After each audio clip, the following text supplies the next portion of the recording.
හොඳයි පුතේ එහෙනම් අපිට 14 දෙනෙක් විතර දැනට ඉන්නවා. අපි ක්ලාස් එක පටන් ගමු. ක්ලාස් එක කෙරෙන්නේ මෙහෙමයි. මේ වෙලාවට තමයි ක්ලාස් එක කරන්න වෙන්නේ ඔයගොල්ලෝගේ ක්ලාස් එකට. සමෝදි මට දාලා තියෙනවා. එයාගේ මල්ලිට ක්ලාස් තියෙනවයි කියලා. ඒක මං ක්ලෑෂ් වෙන්නේ නැති වෙන්න තමයි ගත්තේ. සමෝදි ඉන්නවද ඇවිල්ලා?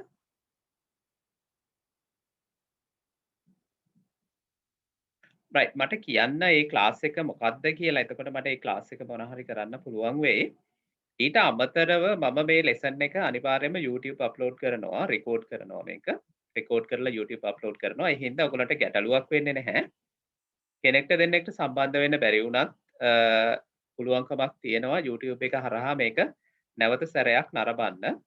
එතකොට ඔයගොල්ලොන්ටත් අවශ්‍ය වුණොත් ලෙසන් එක පාඩම කරගෙන යන අතරදී මොනවා හරි ගැටලුවක් තිබුණොත් ඔයගොල්ලන්ට raise hand කියලා ඔප්ෂන් එකක් තියෙනවා. අත ඔසවන්න පුළුවන්. එතකොට මම එයාට අවස්ථාව දෙන්න පුළුවන්. එතකොට මම දැනට ඔයගොල්ලෝගේ mics ටික unmute කරගන්න ඔයගොල්ලන්ට chance එක දීලා තියෙනවා. එතකොට මේ තත්ත්වය ටිකක් අපිට control කරගන්න බැරි වුණොත් මම මෙහෙන් microphones off කරනවා.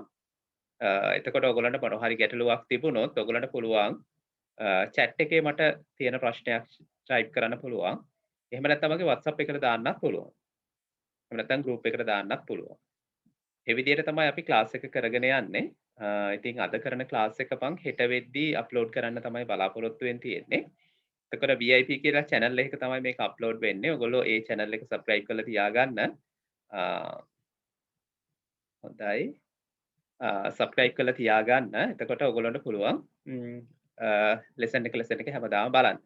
ඒ වගේම ඔයගොල්ලන්ගේ සම්බන්ධ වෙන්නේ නැති පහසුකම් නැති යාළුවෝ ඉන්නවනම් ඒගොල්ලොට කියන්න channel එකෙන් YouTube through හරි පස්සේ වෙලාවක හරි lesson එක බලන්න කියලා. මොකද පුතේ දැනට අපිට තාම ඉස්කෝලේ පටන් ගන්න දවසක් ගැන අදහසක් ගන්න අමාරුයි. ඒක නිසා අපිට කොහොම හරි කරලා මේ ටික කරගන්න වෙනවා. ඔයගොල්ලන්ට මතක ඇති අපි ඉස්කෝලේදීත් බොහොම පුංචි ප්‍රමාණයක් තමයි කතා කරලා තියෙන්නේ. ඉතින් ඒ හින්දා අපිට lessons ටික එහෙම පිටින්ම වගේ තියෙනවා. දැන් ඉස්කෝලේදී කතා කරපු දේවල් අමතක වෙලත් ඇති කියලා හිතෙන නිසා මම චුට්ටක් මුල ලෙසන් එකේ ඉඳලම පොඩ්ඩක් කතා කරන්න තමයි හිතාගෙන ඉන්නේ. එහෙමනම් අපි ලෙසන් එකට යමු. එතකොට දෙමව්පියන්ට දෙන්න තියෙන පණිවිඩය තමයි ක්ලාස් එක තියෙන්නේ මේ වෙලාවට. මේ වෙලාවට ක්ලාස් එක තියෙන එකේ කාට හරි ගැටලුවක් තියෙනවා නම් මට චුට්ටක් මැසේජ් එකක් දාන්න. මම ඒක ඇඩ්ජස්ට් කරගන්න බලන්නම්. ඊට අමතරව මේකේ ගැටලුවක් වෙන්නේ නැහැ. මම හැම වීඩියෝ එකක්ම YouTube දාන හින්දා ඕන වෙලාවක අරගෙන බලන්න පුළුවන් කමක් තියෙනවා. ඒකර එක්කෙනෙක්ට කීප සැරයක් බලන්න පුළුවන් කමක් තියෙනවා. ගැටලුවක් නැහැ. ඔයගොල්ලෝ දන්න යාළුවෝ කවුරුහරි ඉන්නවනේ ඒගොල්ලන්ටත් බලන්න දෙන්න link එක. එහෙම ප්‍රශ්නයක් වෙන්නේ නැහැ. හොඳයි. අපි අද පටන් ගමු lesson එක.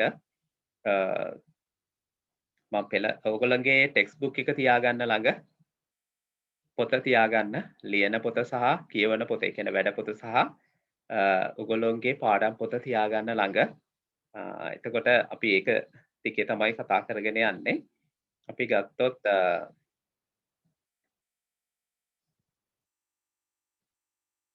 තොරතුරු තාක්ෂණය කියන ඔයගොල්ලෝගේ පොත right කියවීම පොත ඔයගොල්ලන්ට මේක පේනවද පුතේ? ඔව් සර් පේනවා. හරි very good. පේනවා සර්. very good. හරි එතකොට අපි පළවෙනි පාඩම විදිහට අපි මේකේ පාඩම පටන් ගත්තා විතරයි. ඊට කලින් මම ඔයගොල්ලන්ට මතක් කළා පරිගණකයක් කියන්නේ මොකක්ද? පරිගණකයක තියෙන කොටස් මොනවද කියලා. මතක ඇති පන්තියේදී අපි කතා කළා පරිගණකයක් කියලා කියන්නේ එකම එක කොටසකින් තියෙන ඒකකයක් නෙවෙයි. අපි මේ පරිගණකයට කොටස් කීපයක් තියෙනවායි කියලා කතා කරා. ඒ කියන්නේ කොටස් කිහිපයක සමූහයක් විදිහට තමයි පරිගණකය කියන එක තියෙනවායි කියලා අපි කතා කළේ. එතකොට මේ තියෙන පරිගණකය අපි කියනවා ඩෙස්ක්ටොප් පරිගණකයක් එහෙම නැත්නම් මේස පරිගණකයක් කියලා සිංහල භාෂාවෙන්. එතකොට මේ පරිගණකයට අයත් කොටස් කිහිපයක් තියෙනවා. මේ කිහිපය මේ ඔක්කොම එකතු කරලා ගත්තට පස්සේ තමයි අපි කියන්නේ මේක පරිගණකයක් කියලා. එතකොට ඔයගොල්ලන්ට මතක ඇති මේ පරිගණකයක මොනිටර් එකක් තියෙනවායි කියලා අපි කතා කළා. ස්පීකර්ස් තියෙනවායි කියලා කතා කළා. කීබෝඩ් එකක් තියෙනවායි කියලා කතා කළා. මවුස් එකක් තියෙනවායි කියලා කතා කළා. ඒ වගේම සිස්ටම් යුනිට් එකක් තියෙනවායි කියලා කතා කළා. එතනදී අර මේ සිස්ටම් යුනිට් කියන එක සමහරු පාවිච්චි කරනවා CPU කියලා. ඇත්තට මේක වැරදි ටර්ම් එකක්, වැරදි අර්ථකථනයක්. එතකොට අපි මේකට කියන්නේ සිස්ටම් යුනිට් කියලා. එතකොට මේ විතරක් නෙවෙයි අපි කතා කළා පරිගණකයක් ගත්තාම මේ පරිගණකයට තියෙන්න පුළුවන් ගොඩක් කොටස් තියෙන්න පුළුවන්. මෙතන නැති ගොඩක් කොටස් ඒ අවශ්‍යතාවය ඒ පරිශීලකයාගේ අවශ්‍යතාවය අනුව සම්බන්ධ වෙලා තියෙන්න පුළුවන්. එතකොට පරිශීලකයෙක් කියන්නේ කවුද පුතේ? පරිශීලකයක් කියලා කියන්නේ මෙන්න මේ පරිගණකය භාවිතා කරන යම් පුද්ගලයෙක් ඉන්නව නම් අපි ඒගොල්ලන්ට කියනවා පරිශීලකයෝ කියලා. ඒතර පරිශීලකයෝ විවිධ ආකාරයේ පරිශීලකයෝ ඉන්නවා. එතකොට ඒ පරිශීලකයාගේ අවශ්‍යතාවය අනුව උමනාව අනුව එයාට තව තවත් මේකට සම්බන්ධ කරගන්න පුළුවන් උපාංග තියෙනවා. අපි ඒවට කියනවා පර්යන්ත උපාංග. එහෙම නැත්නම් peripheral devices කියලා කියන්නේ ඒවට. පර්යන්ත උපාංග. දැන් මේකේ බැලුවොත් අර ඉස්සෙල්ලා අපි බලපු පරිගණකයට වඩා මේකේ තියෙනවා මයික්‍රොෆෝන් එකක් තියෙනවා. ඊට පස්සේ ෆ්ලෑෂ් මෙමරි එකක් වෙනම තියෙනවා. printer එකක් තියෙනවා. CDs පෙන්නලා තියෙනවා. floppy disk පෙන්නලා තියෙනවා. මේ වගේ කොටස් පෙන්නලා තියෙනවා. ඒතර පරිගණකේ දැන් මේක ගත්තොත් මේකෙත් අර වගේම කොටස් කිහිපයක් පෙන්නලා තියෙනවා. මයික්‍රොෆෝන් එකක් මේකෙත් තියෙනවා. එතකොට මේ වගේ පරිගණකේ කොටස් කිහිපයකින් තමයි පරිගණකය හැදිලා තියෙන්නේ.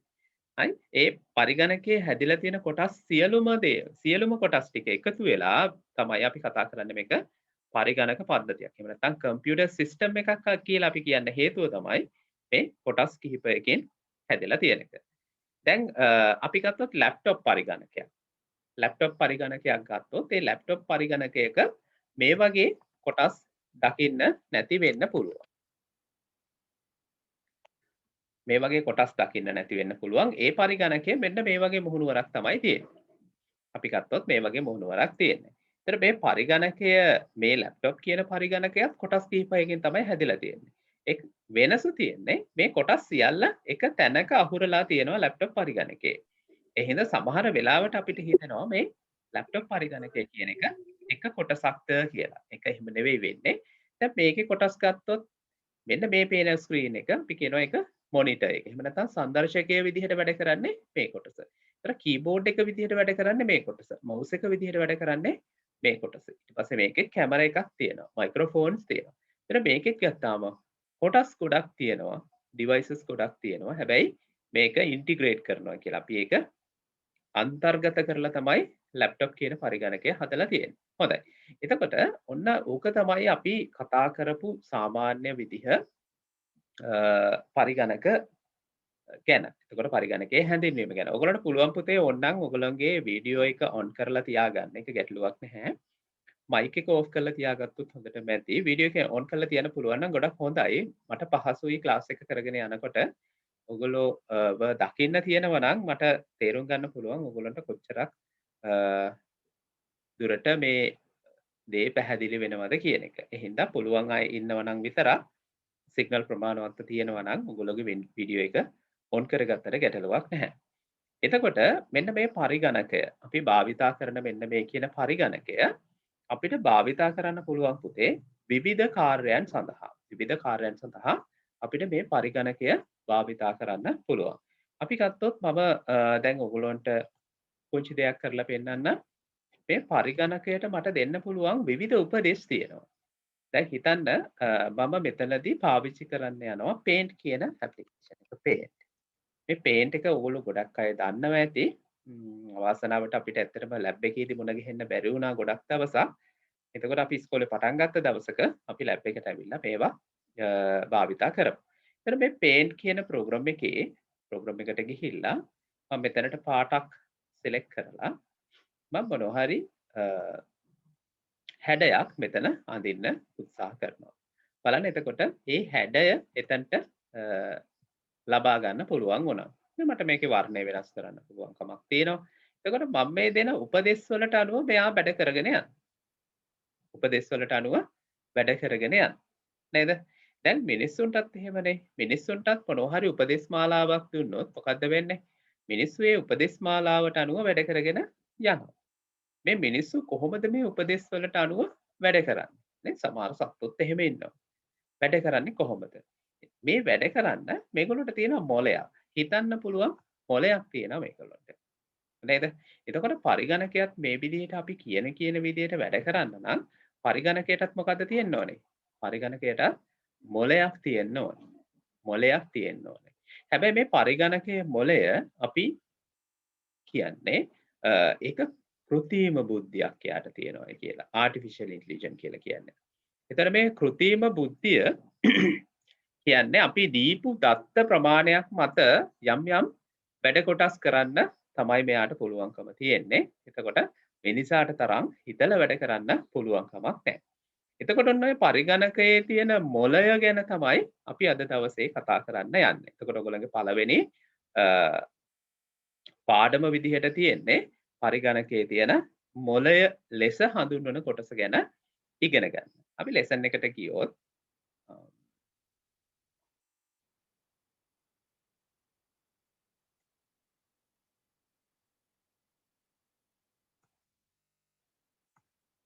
හොඳයි.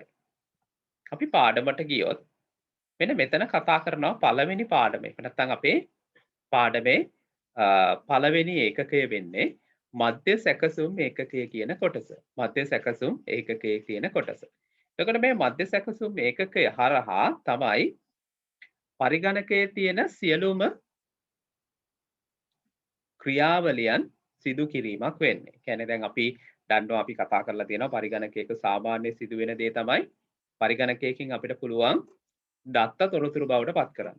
ඒක කතා කරලා තියෙනවා. ඒතර පරිගණකයක් කියන්නේ දත්ත තොරතුරු බවට පත් කරන්න පුළුවන් උපකරණයක්. ඒතර මේ උපකරණය හරහා දත්ත තොරතුරු බවට පත් කරනකොට ඒකට ඍජුව සම්බන්ධ වෙනවා මෙන්න මේ මධ්‍ය සැකසුම් ඒකකය කියන කොටස. නැත්නම් මේ පරිගණකයේ මොලය. මේක තමයි අපි CPU කියලා හඳුන්වන්නේ. CPU එහෙම නැත්නම් Central Processing Unit කියන එක අපි යුනිට් කියලා හඳුන්වන්නේ මෙන්න මේ කොටස. පැහැදිලිද පුතේ? එතකොට ඔයගොල්ලෝ දැකලා තියෙනවද මේ මධ්‍ය සැකසුම් ඒකකයේ පරිගණකයක මධ්‍ය සැකසුම් ඒකකය මෙන්න මේ වගේ කොටසක් පුතේ. එතකොට මෙන්න මේ මධ්‍ය සැකසුම් ඒකකය ගත්තාම මේ මධ්‍ය සැකසුම් ඒකකය සම්බන්ධ වෙලා තියෙන්නේ මෙන්න මේ පද්ධති ඒකකයේ තියෙන මව්පූර්ව කියලා කොටසක. මෙන්න මේ මව්පූර්ව කියන කොටසේ මෙන්න මේ ස්ථානයට තමයි මධ්‍ය සැකසුම් ඒකකය සම්බන්ධ වෙලා තියෙන්නේ. මේ මධ්‍ය සැකසුම් ඒකකයෙන් තමයි අපි දත්ත තොරතුරු බවට පත් කරන්නේ. එහෙම නැත්නම් අපි කියන data process කරනවා කියලා. දත්ත සකස් කිරීමකට ලක් කරන්නේ මෙන්න මේ මධ්‍ය සැකසුම් ඒකකය.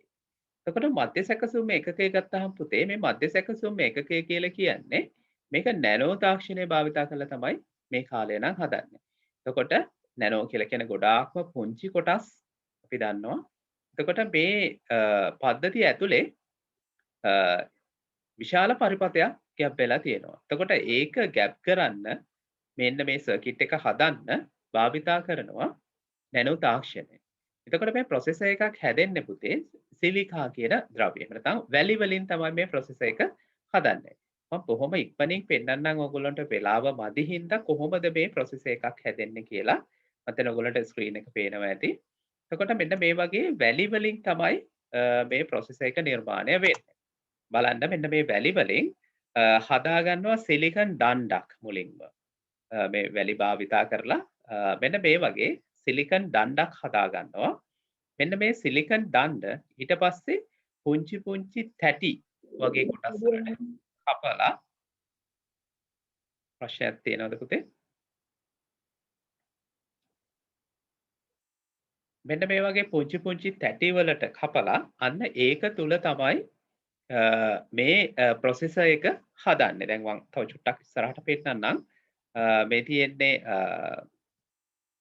ඒක ක්‍රියාත්මක කරන පිළිවෙල. දැන් මේ විදිහට ආවට පස්සේ මේ තියෙන්නේ මේ එක එක කොටස් අපි කපලා ගන්න විදිහ. ඊටාම සියුම් CD එකක් වගේ ඊටාම සියුම් තැටියක් සිලිකන් වලින් හැදිච්ච. අපි එකට කියනවා wafer එකක් කියලා. එතකොට මේ wafer එක ඇතුලේ තමයි processors circuit එකත් එක්ක එහෙම නැත්නම් මේ center processing unit කියන එක මෙන්න මේ විදිහට ස්ථානගත කරන්නේ. ඊට පස්සේ මේකේ template එකක් හදලා අපිට අවශ්‍ය circuit එක මේකේ දැම්මට පස්සේ මෙන්න මේ වගේ තමයි අපිට ඒක පේන්න තියෙන්නේ. එතකොට මේක තැටියක processor විශාල ප්‍රමාණයක් අන්තර්ගත වෙනවා. ඊට පස්සේ මෙන්න මේ තැටිය අරගෙන අපි මේ processors එක එක වෙන් කරලා ගන්නවා. ඒතර ඕක තමයි අපි සාමාන්‍යයෙන් processor එකක් නිෂ්පාදනය කියලා කියන්නේ. ඒතර මේක එක එක සමාගම් තියෙනවා. අපි දැන් processors ගත්තොත් මේ තියන්නේ ඒ වගේ හදපු processor එකක් ඒ template එක. ඒ template එකෙන් තමයි මේ එක එක processors හදන්නේ. ඔය තියෙන එකක් ඔයගොල්ලන්ට පේන්න තියෙන processor එකක්. right? එතකොට ඔය කොටස් වෙනම වෙන් කරලා මේකේ ලොකු process එකක් තියෙනවා පුතේ කොහොමද process එකක් වැඩ කරන්නේ electronic signals pass වෙන්නේ කොහොමද කියන එක ඇත්තටම මේක අපිට දැම්මම ඉගෙන ගන්න තරම් අපි දැනක නැහැ ඉඳා අපි ඉස්සරහා පන්ති වලට ආපුවාම ඒක අපි ඉගෙන ගමු right එතකොට අවසාන වශයෙන් මෙන්න මේ ආකාරයට process එකක් නිර්මාණය වෙනවා. ඒතර ඔයගොල්ලෝ චුට්ටක් මේකත් දැනුවත් මතකේ තියාගන්න. process එකක් නිර්මාණය වෙන විදිහ තමයි මම ඔයගොල්ලන්ට ඔය පෙන්වන්නේ. ඒ වගේම තමයි පුතේ අපි processor එකක් ගත්තාම මේ processor එකේ තියෙනවා අපි ඉගෙන ගන්න ඕන මේ තමයි මධ්‍යස්ථ සුමේකකයේ processor එක. ඒතර මේ processor එකේ අභ්‍යන්තර කොටස් ගැන අපි ඉගෙන ගන්න ඕනේ. මේ processor එක මෙහෙම තිබුණට මේ processor එක ඇතුලේ කතා කරන්න පුළුවන් අභ්‍යන්තර ඒකක තුනක් ගැන අපි හඳුනා ගැනීමක් කරනවා ඔයගොල්ලන්ගේ පන්තියේදී. ඒ තුන තමයි අපි කියනවා processor එක ඇතුලේ ප්‍රධාන ඒකක තුනක් තියෙනවා. එකක් තමයි ගණිතමය හා තර්කමය ඒකකය. අපි කියනවා එකට arithmetic and logic unit කියලා. ඉංග්‍රීසි භාෂාවෙන්. ගණිතමය හා තර්කමය ඒකකය. තවත් කොටසක් තියෙනවා අපි ඒකට කියනවා පාලන ඒකකය කියලා. තවත් කොටසක් තියෙනවා අපි ඒකට කියනවා රෙජිස්ටර් මතකය කියලා. රෙජිස්ටර් මතකය කියලා. එහෙම නැත්නම් memory registers කියලා කියනවා. එතකොට පුතේ මෙන්න මේ අපි කතා කළා දත්ත තොරතුරු බවට පත්වෙන ක්‍රියාවලිය. දත්තයක් තොරතුරු බවට පත් වෙනකොට අපි කතා කළා ඒ තොරතුරු වලදී එහෙම නැත්නම් ඒ දත්තය තොරතුරු බවට පත් වෙන ක්‍රියාවලිය තියෙන්න පුළුවන් ආකාර දෙකකින් විතරයි කියලා. එතකොට මම චුට්ටක් දැන් බෝඩ් එකට යන්නම් ඔයගොල්ලන්ට මම බෝඩ් එක පාවිච්චි කරනකොට පුතේ මම ලියනකොට ඔයගොල්ලන්ට සුදු පාට දිලිසීමක් ඇති වෙනවා බෝඩ් එකේ ඊට පස්සේ මම ලියලා අයින් වුණාට පස්සේ තමයි ඒක ඔයගොල්ලන්ට පේන්න ගන්න. ඉතින් එතනදී පේන්නේ නැහැ කියලා කෑ ගහන්න එපා.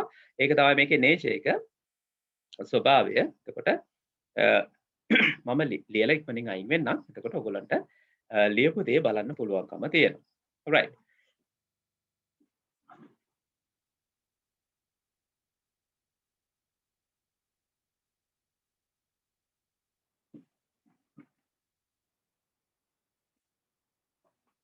සර් අපිට උඩින් සිග්නල් නැහැ.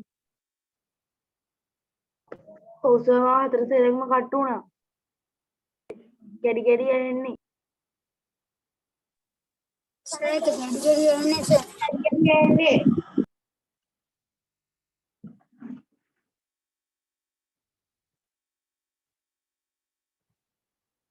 හරි පුතේ ඒ ඇත්තටම සිග්නල් ඩ්‍රොප් එකක් හින්දා තමයි කැඩි කැඩි ඇහෙන්නේ. ඒකට විසඳුමක් තියෙනවා. මම අනිවාර්යෙන් මේක YouTube දානවා. ඒ හින්දා ඔයගොල්ලෝ මේ ලෙසන් එකේ ඉඳලා YouTube ලෙසන් එකත් බලන්න පුතේ අනිවාර්යෙන්ම. එතකොට ඔයගොල්ලන්ට YouTube ලෙසන් එකේදී කැඩි කැඩි ඇහෙන්නේ නැහැනේ. ඒක පැහැදිලිව බලන්න පුළුවන් ඔයගොල්ලන්ට කැමති වෙලාවක. ඒක තමයි අපිට දැනට තියෙන සොලියුෂන් එක. මොකද එහෙම නැත්නම් ටෙලිකමියුනිකේෂන් කම්පැනිස් වලට කතා කරලා අපිට මේක විශ්ල ගන්න දැනට බෑ. ඒ හින්දා අපිට තියෙන හොඳම ක්‍රමය තමයි මට මේක YouTube දාන්න පුළුවන්. දැන් මට පස්සේ ඔයගොල්ලෝ නැවත වරක් මේ ලෙසන් එක බලන්න. විනාඩි 40ක් වගේ තමයි අපි කරන්නේ. ඒ හින්දා ඔයගොල්ලන්ට මේක බලන්න කාලයක් තියෙයි කියලා මම විශ්වාස කරනවා. ඒක තමයි අපිට යන්න පුළුවන් හොඳම විසඳුම විදිහට දකින්න. right? එතකොට මෙන්න මේ தත්ත තොරතුරු බවට පත් කරගන්න ක්‍රියාවලියේදී අපි කිව්වා ඒ ක්‍රියාවලිය වෙන්න පුළුවන් ආකාර දෙකයි තියෙන්න කියලා. මොනවද ඒ ආකාර දෙක? එකක් තමයි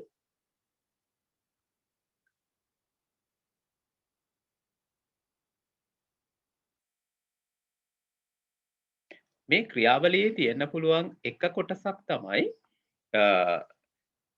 දත්තයක් තොරතුරක් බවට පත් වෙනකොට ඒක ගණිතමය විදිහේ ක්‍රියාකාරීත්වයක් වෙන්නන්න පුළුවන්. එහෙම නැත්නම් තර්කමය විදිහේ ක්‍රියාකාරීත්වයක් වෙන්නන්න පුළුවන්.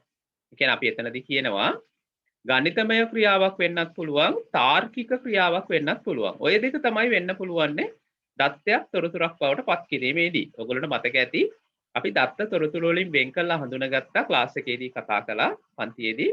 අපි එතනදී කතා කළා දත්තයක් තොරතුරක් බවට පත් වෙනකොට එහෙම නැත්නම් තොරතුරක් වෙන් කරලා හඳුනා ගන්නකොට අපි ඒ තොරතුර තුල බලනවා මේක ඇතුලේ ගණිතමය ක්‍රියාකාරීත්වයක් වෙලා තියෙනවද එහෙම නැත්නම් සංසන්දනය කිරීම. එහෙම නැත්නම් අපි කියනවා ලොජිකල් මොනවා හරි ක්‍රියාකාරීත්වයක් වෙලා තියෙනවද කියලා. අන්න එහෙම වෙලා තියෙනවා නම් අපි ඒක තොරතුරක් කියලා හඳුනා ගන්නවා. එතකොට අපිට මෙන්න මේ ගණිතමය තර්කමය කියන ආකාර දෙකෙන් තමයි හඳුනා ගැනීමට පුළුවන්කමක් තියෙන්නේ. එතකොට අපිට අනිත් පැත්තට හිතන්න පුළුවන් මේ ප්‍රොසෙසර් එක ඇතුලේ එහෙම නැත්නම් මේ සෙන්ට්‍රල් ප්‍රොසෙසිං යුනිට් එක ඇතුලේ තියෙන්න ඕනේ මෙන්න මේ ගණිතමය ක්‍රියාකාරකම් කරන්න සහ තාර්කිකමය ක්‍රියාකාරකම් කරන්න පුළුවන් කොටස් දෙකක් තියෙන්න අවශ්‍ය වෙනවා. එතකොට බලන්න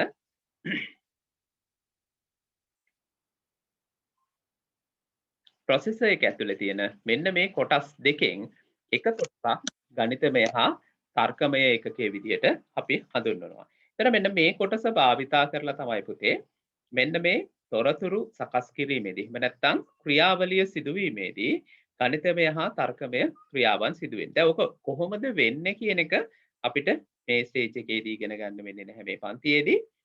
හැබැයි අපිට පුළුවන්කම තියෙනවා ඔක ඉගෙන ගන්න ඉහළ පන්ති වලට ආවට පස්සේ කොහොමද මේ ගණිතමය තර්කමය ක්‍රියා කරන්නේ කියලා. ඒ වගේම තමයි තවත් කොටසක් තියෙනවා. එයා තමයි ප්‍රොසෙසර් එකේ ඉන්පුට් අවුට්පුට් හැන්ඩල් කරන්නේ. එහෙම නැත්නම් අපි කියනවා ආදාන ප්‍රතිදාන සහ සියලුම ක්‍රියා පාලනය කරන්නේ කෙනෙක් ඉන්නවා. එයාට කියනවා අපි පාලන ඒකකය කියලා. පාලන ඒකකය කියලා. එතකොට తాවකාලිකව දත්ත රඳවා තබා ගන්න මෙන්න මේ ප්‍රොසෙස් කරන දේවල්. එහෙම නැත්නම් මෙන්න මේ සකස් කිරීමට ලක් කරන දත්ත, ඒවට අවශ්‍ය දත්ත, ඒ තොරතුරු සපයා ගන්න. එහෙම නැත්නම් ඒක తాවකාලිකව තබා ගන්න, තැම්පත් කරලා තබා ගන්න මෙන්න තියෙනවා කොටසක් අපි ඒකට කියනවා මතක රෙජිස්ටර් කියලා. එහෙම නැත්නම් මෙමරි රෙජිස්ටර්ස් කියලා කියනවා. මේකෙන් ඉතාම පුංචි මතකයක් තමයි මතකයේ තියාගන්න පුළුවන් වෙන්නේ. ඒ වගේම තමයි මේකේ විශේෂත්වය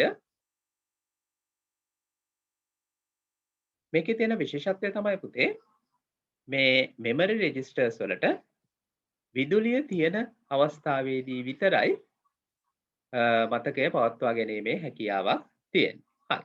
එතකොට මෙන්න මේ ගණිතමය ක්‍රියාවක් කියන්නේ මොකක්ද? තර්කමය ක්‍රියාවක් කියන්නේ මොකක්ද කියන එක පැහැදිලි කිරීමක් කරලා තියෙනවා පල්ලෙහායි.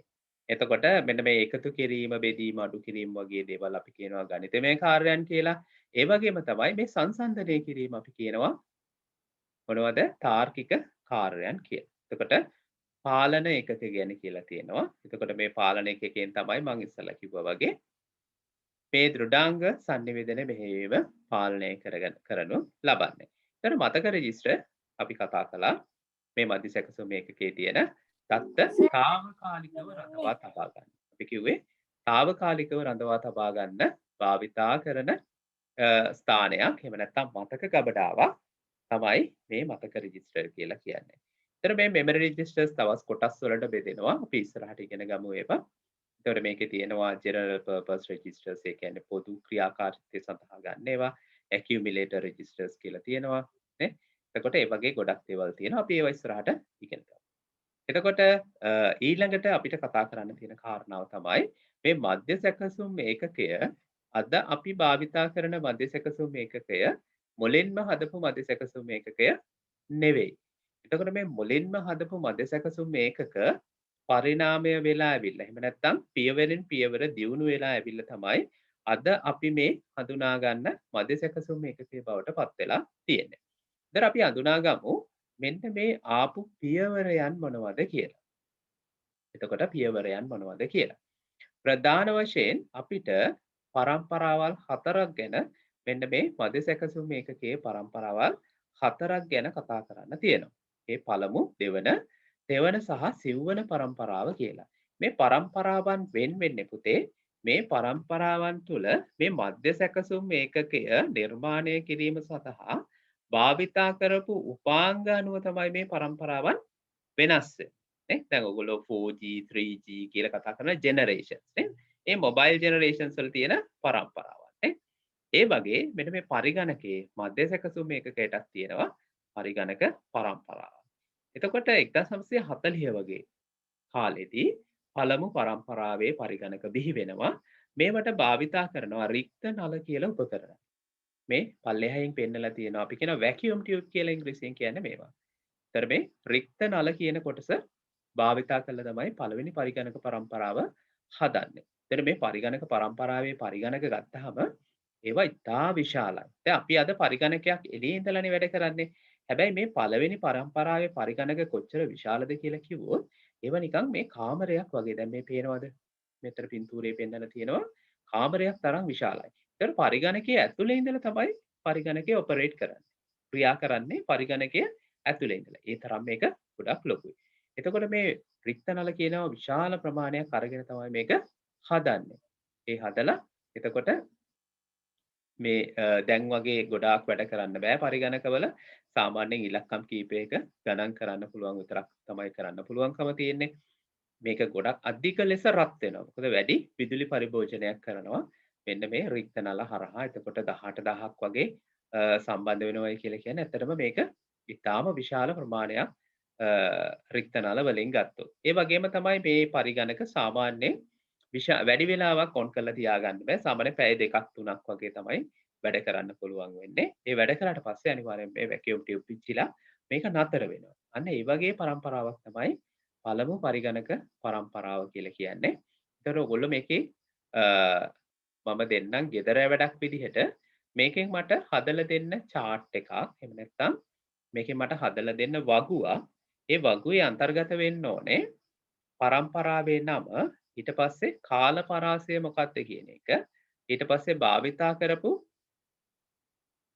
රික්ත නලය මොකක්ද කියන එක. එහෙම නැත්නම් භාවිතා කරපු තාක්ෂණය මොකක්ද කියන එක. ඊළඟට මේ පරම්පරාවේ පරිගණක සඳහා මොනවද තියෙන උදාහරණ කියන එක. ඒතර මම මේකට අවශ්‍ය වගුවක් හදලා ඔයගොල්ලන්ගේ group එකට දෙන්නම්. ඒ වගුව ඔයගොල්ලෝ පුරවලා මට ඊට පස්සේ ඒක පෙන්නන්න. මට group එකට දාලා තියන්න. එහෙම නැත්නම් ඊළඟ සතියේ class එකට කලින් මට ඒක පෙන්නන්න. එතකොට දෙවෙනි පරම්පරාවට කියොත් ඒත් ඒ වගේමයි තාක්ෂණය වෙනස් වෙනවා. ඒක තමයි ට්‍රාන්සිස්ටර් කියලා කියන්නේ. ට්‍රාන්සිස්ටර් කියන එක අරට වඩා ගොඩක් පුංචි වැකියුම් ටියුබ් එකකට වඩා. ඒ වගේම තමයි මේ ට්‍රාන්සිස්ටර් එකෙන් වැකියුම් ටියුබ් විශාල සංඛ්‍යාවකින් කරන්න පුළුවන් කාර්ය කෙරෙනවා. ඒ හින්දා පරිගණක තව තවත් කුඩා වෙන්න පටන් ගත්තා. එතකොට 1956 ඉඳලා 63 වගේ කාලය දක්වා තමයි අපි මේ දෙවෙනි පරම්පරාවේ පරිගණක බිහිවීම කතා කරන්නේ. එතකොට මේ පරිගණක සාමාන්‍යයෙන් අපි කියන්නේ මෙන්න මේ පුංචි ඩෙස්ක් එකක්. මේ මේසයක් අපි ගත්තොත් වොෂින් මැෂින් එකක්. අන්න ඒ වගේ තරමේ පරිගණක තමයි අපිට දෙවෙනි පරම්පරාව තුළ දකින්නට ලැබෙන්නේ. ඊට පස්සේ ඊළඟට අපි කතා කරනවා තුන්වෙනි පරම්පරාව ගැන. එතන තුන්වෙනි පරම්පරාව ගත්තට පස්සේ මෙන්න මේ තුන්වෙනි පරම්පරාවේ අපි තාක්ෂණයේ විදිහට අඳුනගන්නේ ඉන්ටිග්‍රේටඩ් සර්කිට් එක නැත්නම් අනුකූලිත පරිපථ කියන එක. මේක ඔබ දැකලා ඇති සමහර විට. එතකොට මේවා භාවිතා කරන්න පටන් ගත්තත් එක්කම පරිගණකය තව ටිකක් කුඩා වෙනවා. එතකොට මේකේ කාලය මෙතනින් ඔයගොල්ලන්ට තියෙනවා. එතන 10 වෙනි පරම්පරාවේ පරිගණක තමයි අද දවසේ අපි භාවිතා කරන්නේ. මේකට භාවිතා කරන තාක්ෂණය තමයි ශුද්ධ පරිපථ. එහෙම නැත්නම් මයික්‍රෝ ප්‍රොසෙසර්ස්. අපි ඉස්සෙල්ලා කතා කරපු සෙන්ට්‍රල් ප්‍රොසෙසිං යුනිට් එක විදිහට කතා කරපු මෙන්න මේ මයික්‍රෝ ප්‍රොසෙසර් එක පාවිච්චි කරන්නේ 10 වෙනි පරම්පරාවේදී. right? එතකොට මේකෙත් ඕගොල්ලෝ දැනගෙන ඉන්න කාරණාව මේ නූතන පරිගණක තමයි සාමාන්‍යයෙන් භාවිතා කරන්න උදාහරණ විදිහට. එතකොට 1971 පස්සේ මෙන්න මේ පරිගණක බිහි වෙන්න පටන් ගන්නවා. එතකොට ඔන්න ඔය විදිහට තමයි පරිගණක පරම්පරාවන් 4ක් අපිට භාවිතා කරන්න පුළුවන්. මෙන්න අපි කතා කරපු ප්‍රොසෙසර් එක අනුව. එතකොට කවුද මේ මයික්‍රොෆෝන් එක ඕෆ් කරගන්න සැලකිලිමත් වෙන්න. එහෙම නැත්නම් ඒක අනිත් අයට බාධාවක් වෙනවා. ඔයගොල්ලෝ ගොඩක් හොඳයි. සර් රත්මුත් අයියන්න ඕනද? නෑ පුතේ. එන්න අවශ්‍ය වෙන්නේ නෑ. අපි විනාඩි 40න් ඉවර කරමු. එතකොට ওই ටික තමයි අද දවසේ අපි කතා කරන්නේ. එතකොට ඔයගොල්ලන්ට හදන්න ඕන වගුවේ ආකෘතිය මම ඔයගොල්ලන්ගේ group එකට දාලා තියන්නම්. ඒක ගන්න. එතකොට මම මේක YouTube අප්ලෝඩ් කරලා මේ ටිකත් ඔයගොල්ලන්ට දාලා තියන්නම් link එක. එතකොට ඔයගොල්ලන්ට මේක මේ link එක හරහා නැවත වරක් සම්බන්ධ වෙන්න පුළුවන්කම තියෙනවා. එතන විනාඩි 40ක වගේ කාලයක් තමයි අද කරන්න බලාපොරොත්තු වෙන්නේ. ඊට වඩා වැඩි කාලයක් අපි අවශ්‍ය වුණොත් කරමු. හොඳට මතක තියාගන්න හැම සතියකම මේ දවසේ මේ වෙලාවට මේ පන්තිය කෙරෙනවා. මම කලින් link එක දාලා තියන්නම්. හොඳයි. එහෙමනම් මේ පිළිබඳව මොනවා හරි ගැටලු තියෙනවා නම් ඔයගොල්ලෝ මට මැසේජ් කරන්න. මැසේජ් එකක් දාන්න group එකේ. එහෙම නැත්නම් මගේ personal number එකට පෞද්ගලික number එකට මැසේජ් එකක් දැම්මත් ගැටලුවක් නැහැ. ඒ දාලා ඊට පස්සේ මට ඒක ඊළඟ සතියේට කතා කරන්න පුළුවන්. එහෙමනම් අපි අද දවසට මේ පාඩම අවසන් කරමු. ඔයගොල්ලෝ සියලු දෙනාටම අයිබෝන්. ඒ වගේම පරිස්සමෙන් එන්න සියලුම දෙනා. ගෙදරට වෙලා ඉන්න මේ කාලේදී ඒක ගොඩක් වටිනවා. එහෙමනම් පුතේ අපි අද මෙතනින් නවතිමු. ආයිබෝන් සර්. Hi, sir.